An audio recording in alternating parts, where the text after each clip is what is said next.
गिबिसिन थारावहाय बयखौबो बर' रायजो राजा नोंथांमोनखौ खुलुमबाय। आं गासैबो बर' रायजो राजाखौ मोनसे खावलायनाय थायो जे नैबे अक्ट'बरनि 30 अक्ट'बरावहाय जोंनि मुंख्लं D.jabrang सारनि मुङावहाय मोनसे जोलुर बादायलायनाय जागोन। बावहाय गासैबो बर' राजाखौ आं खावलायो जे नोंथांमोना फैनानै नायफैयोब्ला मोजां जागोन आरो लोगोसे जोंनि XNDB नि दैदेनगिरि बिथांमोनखौबो आं खावलायगोन नोंथांमोनाबो फैयोब्ला मोजां जागोन होननानै आं आसा खालामदों। बिथांमोना अन्थाइबारिनि माया क्लाबा बिथांमोननि मेम्बारफोरा आंखौ लिंहरदोंमोन बिसोरनि जायगायाव थांनानै भिडिअ खालामनो। ओंखायनो आं बिथांमोनाव आं गोजानाव थानाब्लाबो इउटिउबनि गेजेरजों बिथांमोनावहाय आं खमा बियो। मानो होनना बुङोब्ला बिथांमोनाव खाथियाव नुजाहैनो हायाखै। सार जाब्रांनि हाखरावबो आं देग्लाय नुजाहैनो हायाखै। बिनि थाखाय आं खमा बिनाय थाबाय आरो लोगोसे एसे हान्थामेलानि एसे प्रब्लेम जानायखाय आङो ओंखारहैनो हानाय जायाखै। थेवबो साननैसोनि गेजेराव नाजागोन सार जाब्रांनि हाखराव जिहेतु जि जायगायावहाय दङ बे जायगायाव आं थांनानै दान्दिसेब्लाबो बिबार हैनो मोनगोनखौ आं आसा खालामनानै दङ। हयतोबा 30 तारिखनि गेजेरावनो आङो नुजाहैनोबो हागौ। जिखियानो जादोला दिनैहाय माया क्लाबनि बिथांमोननि जाखिनि स्टेटमेन्ट होदों बेखौ नोंथांमोना नायलांदो। गिबिसिनथाराव अन्थाइबारि माया क्लाब एन्ड लाइब्रेरिनि जानानै बयनिसिमबो गोसो गोरबोनिफ्राय गोजोननायखौ बयनोबो जासिबाय। बयबो गोजोन्थों। जोङो 30 अक्ट'बरनिफ्राय फैगौ बे दाननिनो 30 अक्ट'बरनिफ्राय बिर जोहोलाव मुंख्लं D.jabrangनि मुङाव फुटबल टुर्नामेन्टखौ होनो थांगासिनो दङ आरो बेयो सिजन 2 जागोन।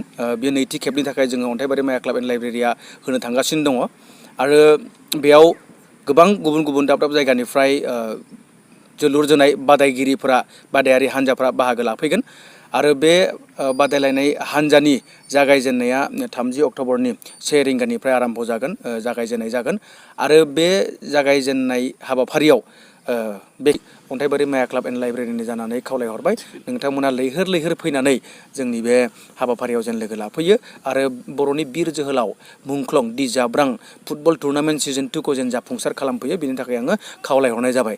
बेजों लोगोसे जोंहा अपेनिं सेरेमनिनि थाखाय जोङो टिकेटनि बेबस्था खालामनाय जादों। चेयाराव जिरायग्रानि थाखाय गुबुन बेसेन आरो गाहायाव जिरायनानै नायग्राफोरनि थाखाय गुबुन बेसेन नोंथांमोना जेन गोसोआव लायो।